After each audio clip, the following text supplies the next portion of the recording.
Je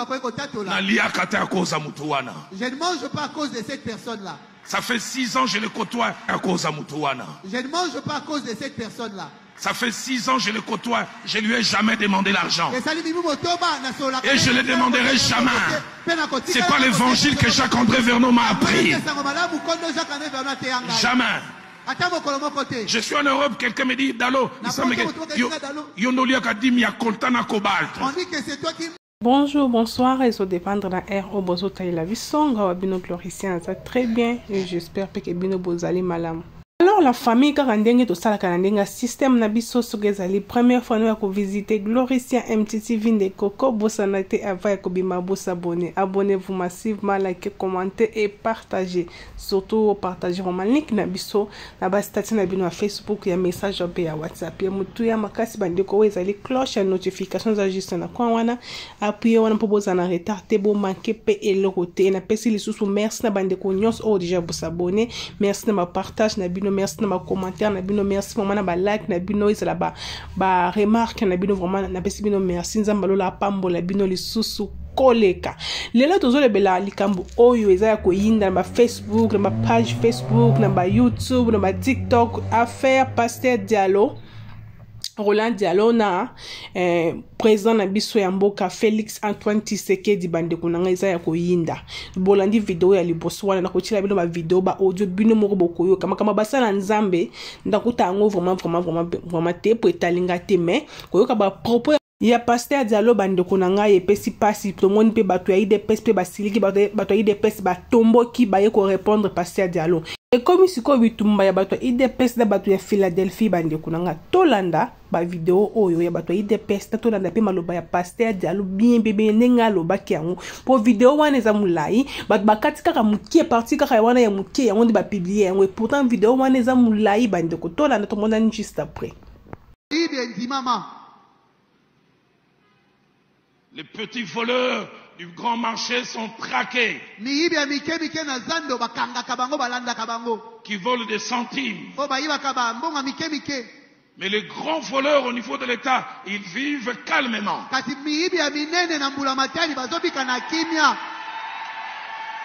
Et ce qui me choque, même de supposés politiques chrétiens,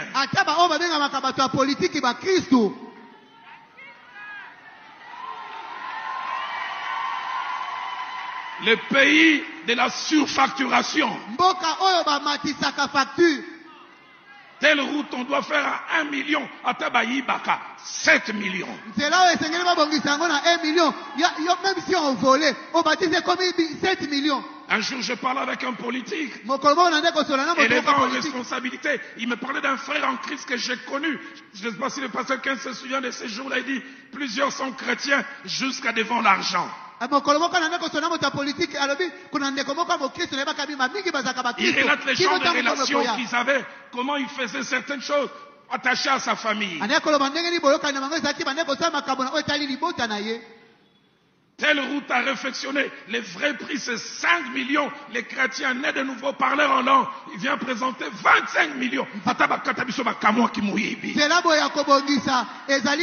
5 millions. Il y a 25 millions. Même si on devait voler. Je lève mes mains sans mélanger s'occuper d'Abino. Que mon Dieu s'occupe de vous. Amen.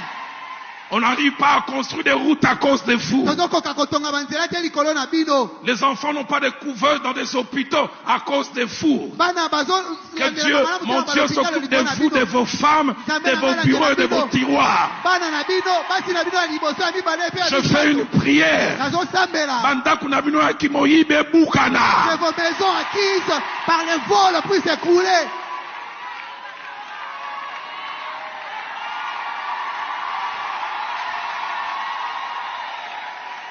Érosion et l'andangwa, que les érosions surgissent, même là où il n'y en avait pas.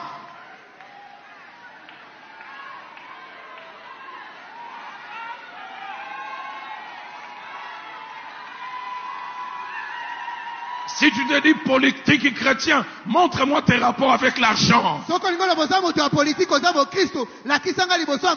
ne sais pas de quelle obédience religieuse il était. Redonnons-nous des papas Kassavubu.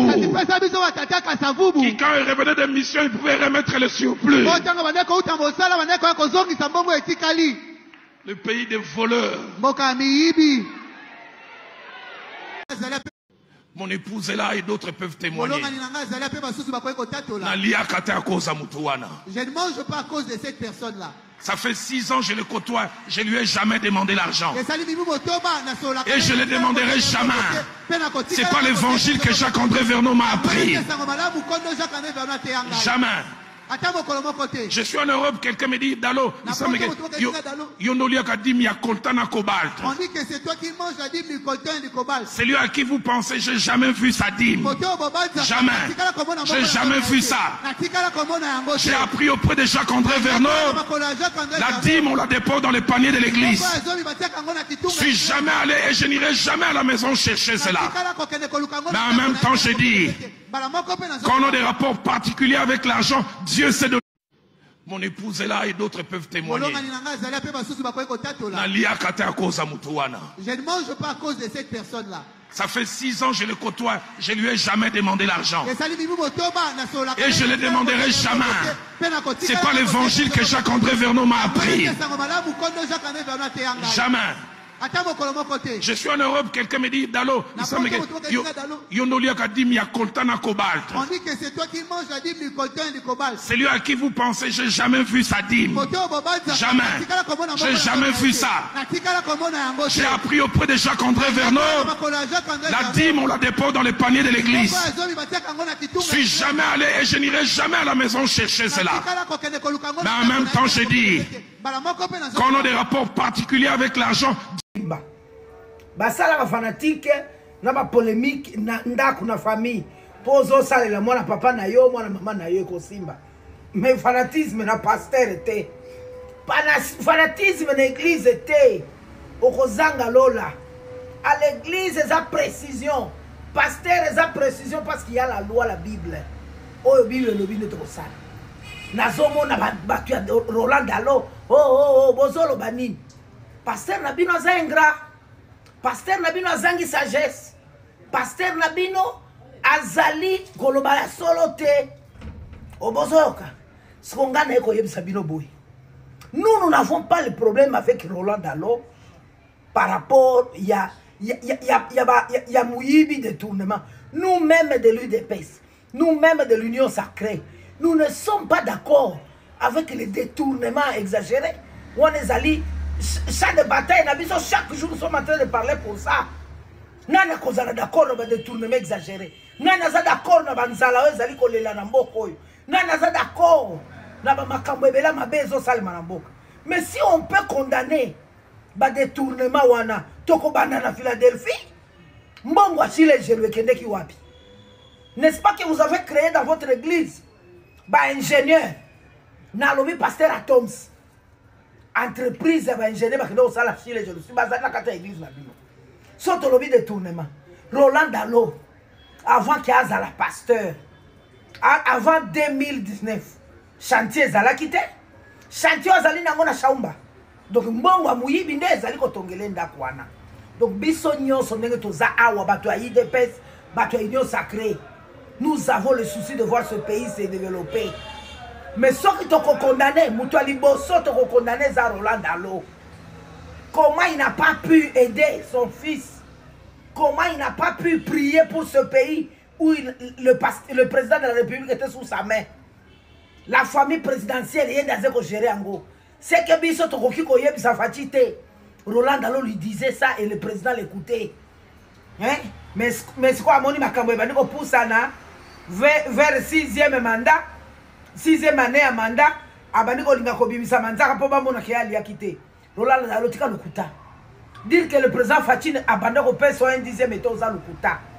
Si le président Fachi mettait le 1/10e na Kitunga et que pasteur Kelobi Mutumusu soit yambi ango, ezako kende l'église na Roland Dalo te na Philadelphie. Donc botika ba polémique na pas pamba. Nous sommes en train de condamner l'irresponsabilité, l'incapacité à pasteur Roland Dalo de ne pas savoir gérer très bien l'opportunité on a na maboko na ye ya kosumba président de la République. C'est ça la vérité. Botika ba polémique à pam. Un pays de voleurs. Biso to kolobango na réseaux sociaux pota musu to komona fati une fois ou deux fois par mois. Mais ya azalaki na chaque dimanche.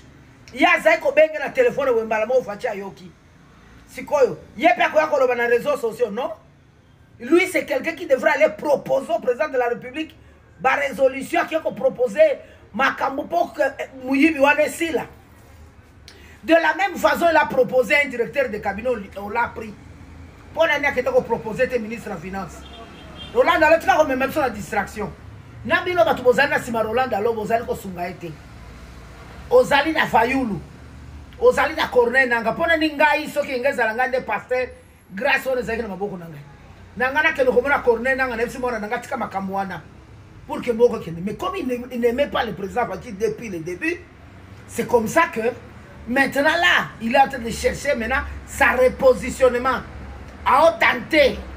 Ce qu'il est là, moi la nanga Corneille nanga Kamati Mboka M23 et Bengani Fachi na kozala nengeni. Ce qui était donc ça mususu Fayulu la kozonga. Akamata bato babizengi te. Roland Dalo bongo te. Biso nyoso toyebi ke Mboka ba détournement ezala kebele.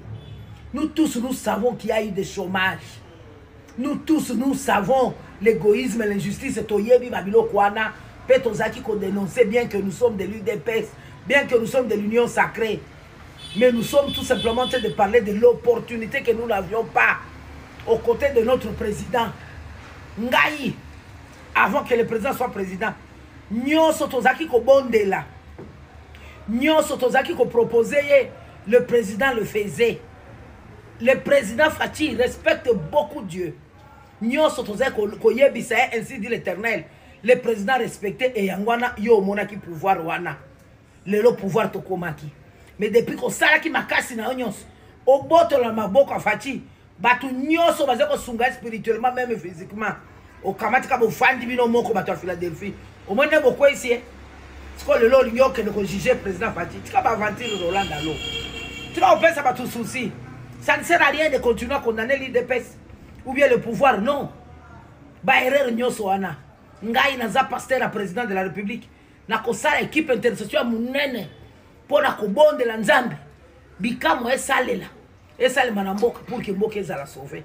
Je vais demander à tous mes chrétiens. Je vais même demander à tous les serviteurs de Dieu.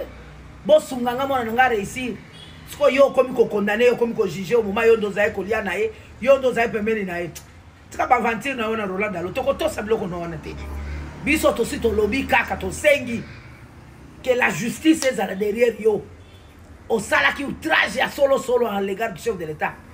Mutuana, Fachaza Muninga no. Muninga na yo. Combien de fois vous manquez du respect na président? Dodo Kambalos Kazara qui est évêque général à RC a organisé prière munene na stade pour Namboka. Tous les hommes de Dieu étaient au stade. Yo de tournaka Fachite olia ya na stade kosambela na bato akei na mariage à mwana na yo. Égoïsme. Tu as préféré que le président Fachi vienne chez toi. Oh, il y a qu'un dixième été. Bah, un dixième et à partir de y a ma faveur. À ta recommandation, à pas me recommander qui m'outoute. Oh, tu vas aventure na yo papa. Tu vas bilokwana. Nous voulons te voir, Roland Dalo, répondre à la justice. Parce que tu as manqué du respect au président de la République. Au moins, le comportement no wana, et ça va comportement de Moïse Katumbi. Tant que Moïse Katumbi va mona ka pouvoir et l'ingo comme na suko ba mniko bendana. Yo po kamati mulimo wana. Oko kene nulle part. Au sala qui outrage au chef de l'État. Tu as manqué du respect au président de la République. Et loko no wana au sali wana bunda. Toyoki déjà donc bitumba déjà, tu as déjà engagé to bunda, c'est ça que tu es en train de dire. Effectivement toko bunda biso nyos. On ne va pas laisser le président Fachi comme ça. Toko tika yete Roland Dalo. Nabilo ba pasteur bozo benga nga boti kangai. Ah ouais, je ne suis pas en train de m'adresser au président pasteur Roland Dalo. Je ne m'adresse pas, ce n'est pas Bishop José qui parle. Ah ouais, tozo loba, ngai membre à IDPS na ye membre à parti politique Philadelphie. Parce que le comportement quand il s'adresse au président de la République, il ne s'adressait pas à Dieu. Ce cas là, on va les respecter les pasteurs. quand il a injurié le président de la République, là maintenant il se comporte comme un politicien, comme un parlement debout. Biso peut traiter un parlement debout. Il n'a pas de différence entre nous, les politiciens, nous tous nous sommes de la même façon. Ceux qui sont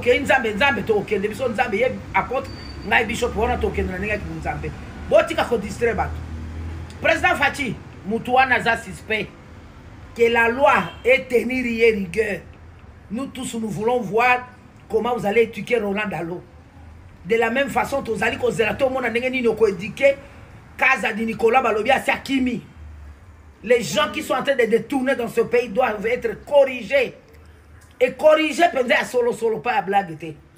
Président, il ne faut pas qu'on dise que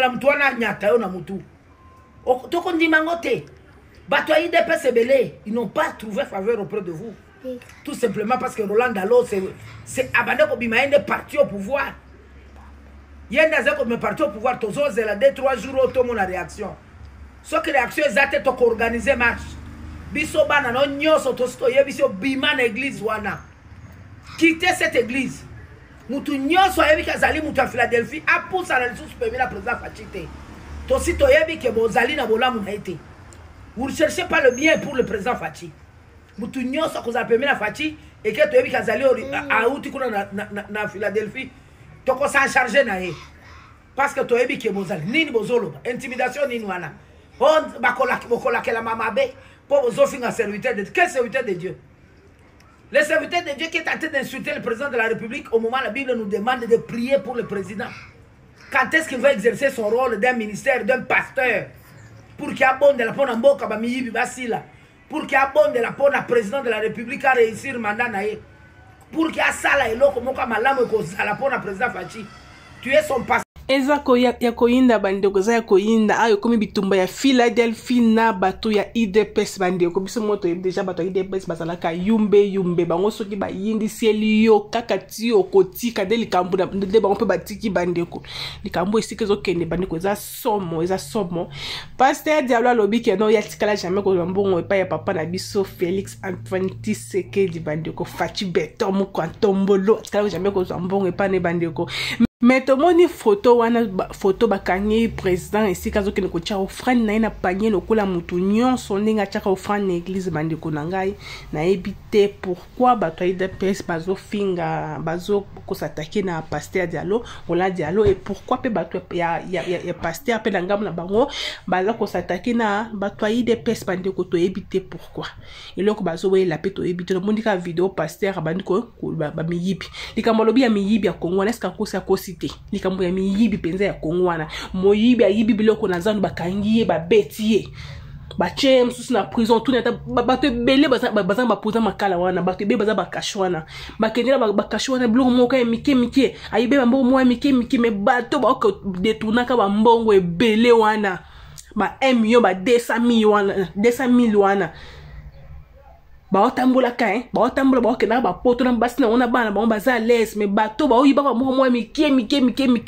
muta yibi mbongo na zando to muta yibi mbongo na nzela to na gambela babenge moyibi mais muto azwi mbongo wa l'état ebele babenge ngo détournement mais muto ayibi babenge moyibi. Pourquoi pas muto pas détourner mbongo wa l'état babenge pe moyibi?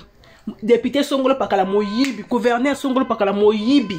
Nga na mona Congo nza ba injustice ebele mandeko. Pasteur Diallo pona nga vidéo ya liboso wana kolobela bato bazoyi bambongo wa l'état mbongo wa Congo ezala ngo mabete. Mais vidéo o ya mibale o alobi ke non ye muto bido boyebi wana kena na bana ko to sola kana pendant 6 ans na tikala jamais ko senga yembo wana président alobi mabe. Côté président de président ko ça bien té. Le beli wana ça bien té. Quand même azamo konza mboka so na problème au sola na déjà donc t'as déjà bakati moko wana so likambo zala ki foko kende pa na sola hein entre bino na place rien na boy na cher mikolo ngana comprendre ngote bandeko hein ba pasteur mingi ba rando na bango e comme si la kali boso ya cher na bango ba rando ba mbwake la kali boso ya tonga na bango problème ngo ezani ni bandeko to pe mina pasteur wale sa ale pasteur dole pa bandi ya yesu ba problème bandeko na ngai ba problème un peu sous na président de la République moto aza monzimi na yo ce qui problème ezala ki on ngo benga bo fani bo solo li likambo sili la place royale en public wana kutu video ya moyibi wana penza olobi penza ya solo mutu a détourné mbongo à l'état na mutu a yibi il faut pas traiter bango ndenge moko. Comment est-ce que mutu a détourné mbongo à l'état à côté cachot après 2 mois bimi au liberté provisoire abimi abando kende poto abando son explication kuti mbongo o yazwa kana kuti pesa mana ngo pete ele kaka bo so lokola mai na mungu na nzungu explication pesa mate et si lelo aza l'aise atambula ka l'aise asala makamyo so à l'aise mais bon mona mutu muso ayibi ne ka musu $500 ya pambo yi wana makala babwaki na makala kaka pona nini famille zanga kombo bon ezanga kombo famille zanga kombo muto landela azate mais bato basala kombo na Congo wana ata détourner soki monta soki ndenge nini wana de mona makala abimi libanda ye wana bandiko sko mbongo oya zwaki ya leta wa caisse mbongo zo ina caisse ya leta oleki wapi ou soit bokosa abiso ke non ba détourner mbongo mais ezala ngo cop na bino ezala ngo cop na bino bokosa abiso po muto pena zu mbongo leta na ninga solo bokangi akoti makala après 2 mois bimi mbongo wana eza wapi mbongo eza wapi explication zate théâtre de chez nous est partout théâtre de chez nous et loin na théâtre et quotidien politique théâtre de chez nous ça les ba théâtre mon quoi da Congo comme Congo na ko tombe depuis na côté on ça ngana tension pourtant to ka ba monta to ka wana ke muta détourner monta wana okina muteme suyo okina mutu ebeti yo za lo ko na ebité o to vivre libana mboka mbiso ya Congo wana o bete mtu so bomba mona mundele mso ibisao are you from Congo Congo is a richesse o eza na Congo abete masolo ya mboka na yo moko mais na siko kaka me gouvernement na bino nde côté bebisa ka yango wana toza riche mais wapi richesse on to mona ngote to vivre ngote population mso kutu maona ma dollar kutu banema ta kutu ko bana kutu te bandaku bafutela bandaku na Congo bafutela bandaku na franc Congo te bafutela bandaku na dollar to futela bandaku na ba dollar bande ko na franc Congo ko sombi dollar ndo futi ndako pe dollar ngwe mati na tonini mais o ka libanda mboka la bino eza riche richesse on to mona ngote banani oyo ba profitera na richesse na Congo po biso ba oyo to mona na biso richesse ngote. Ezaka mututel a détourné. Finalement c'est quoi? To kende boti wapi? Biso do botime to kuti mboka na biso mboka na bongo. Papa na biso ba botime maka bakuta ngo kaka bongo. Bana bebe biso pe to boti bakuta ngo kaka bongo. Finalement to kende boti wapi? Bande kuna. To kende boti wapi? Muto ayibi a détourné ayibi mbongo na l'état ou a détourné muto ayibi mbongo boché na prison muto ayibi mo $500 ya pambo mo $100 boché na prison akoti makala mais muto a détourné mbongo ebele akoti abimi akomi libre azo enjoy mbongo na ndenga lingi soit bokosa rabiso ke muto bata détourné na mbongo teza ngo bolambi yango bokosi biso soit teza ke muto ngo zumbo ngo liengo pe nanko et population doit souffrir. Mama Congo so landi yango obela mutu bande kunanga obela mutu zo libana mboka batu tu Congo eza riche ko yo mona Congo yo mo Congolais ngo yo mo telemi wana mitu nyi mo Congo eza riche mais pona nini za libanda Congo eza riche mais pona nini biso to Congo eza riche pourquoi population de souffrir dollar ezo kitate biloko mati Thomson kutu kolobate fufu kutu kolobate banda ko mati boko ko machine ke na Congo komi garantie ya ndako komati ya ba 10 mois garantie ya ndako garantie o biso ba 3 mois 4 mois na Congo lelo garantie comme 10 mois donc pose wa ndako faut ça la calcul ya mbongo zo futa ya ndako mbongo loyer zo futa ya ndako fois 10 plus un mois commissionnaire mais to kende boiti wapi bande kunanga to kende boiti wapi franchement comme Congo et puis ça mutu pasi ça na vertige bande ko na suki awa na vidéo na biso ya lelo to mona la prochaine fois soki so masi ya zonite alors ce que nous abonnez-vous, likez,